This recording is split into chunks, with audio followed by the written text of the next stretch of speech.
আসসালামু আলাইকুম রহমতুল্লাহ।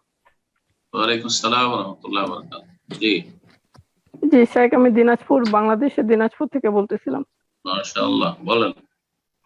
জি শেখ, আমার প্রশ্ন হচ্ছে যে কোনো খতিব বা ইমাম সাহেব যদি ভুল করে তার খুতবার মধ্যে, তৎকালীন সময়ে আহ, মুসল্লিদের করণীয় কি হবে বা তার কি ভুল ভুল করে মানে সংশোধনের পন্থা কি হবে শেখ? বক্তব্যে বক্তব্য ভুল করেছে?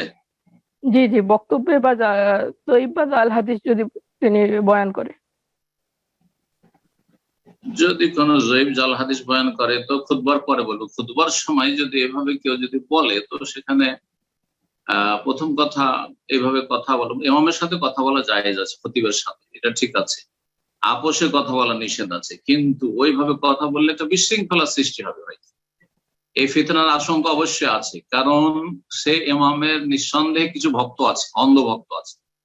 যখনই একজন বলবেন যে ইমাম সাহেব আপনি তো একটা জাল হাদিস বলে দিলেন, তখন আপনার পক্ষে হয়তো একজন সমর্থক হবে আর 10 জনই ইমামের পক্ষ নিয়ে নেবে, কারণ ইমামের দল ভারী হবে, স্বাভাবিক, সেখানে ইমামতি করছে, সে অবশ্যই সেখানে প্রভাবশালী। সুতরাং একটা মসজিদে বিশৃঙ্খলা সৃষ্টি হবে, হইচই শুরু হয়ে যাবে, আর যেটা অবশ্যই ইসলামের যে মাসলিহাত, দিনের যে লক্ষ্য উদ্দেশ্য তার পরিপন্থী। সুতরাং এটা ঠিক হবে না। যখন খুতবা শেষ হয়ে যাবে আর তারপরে তখন বলেন তাকে যে আপনার দায়টা ভুল হয়েছে, আর তাকে পার্সোনাল বলেন, আর তারপরে তার জন্য ফরজ হবে যে তাকে যখন জানিয়ে দেওয়া হলে সেটা কবুল করে নেবে যদি যুক্তিযুক্ত হয়, আর তারপরে সেটা ঘোষণা করে দেবে যে জনগণরা যেহেতু ভুল মেসেজ পেলো, জাল হাদিস শুনলো, বলে দেবে যে এই হাদিসটি জাল।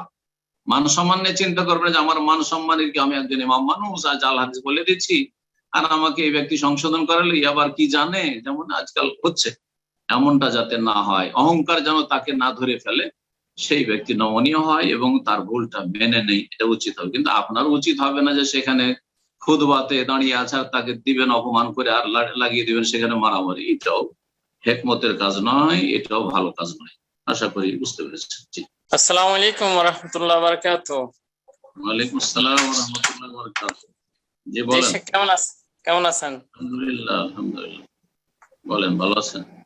জি আলহামদুলিল্লাহ। শেখ, বিয়ে সম্পর্কে একটু প্রশ্ন আর কি। কি বিয়ের সম্পর্কে? আসলে বিয়ে সম্পর্কিত। হ্যাঁ হ্যাঁ, বিয়ের আসলে আমরা সবাই বিয়ে করি বা বিয়ে করাই।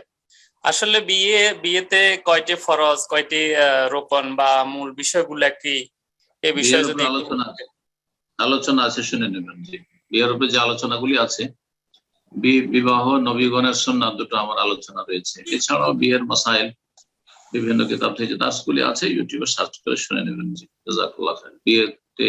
বিয়ের শর্ত কি, রুকন কি, ফরজ কি, সুন্নত কি, সব বিস্তারিত জেনে নেবেন ইনশাআল্লাহ। বারাকাল্লাহ।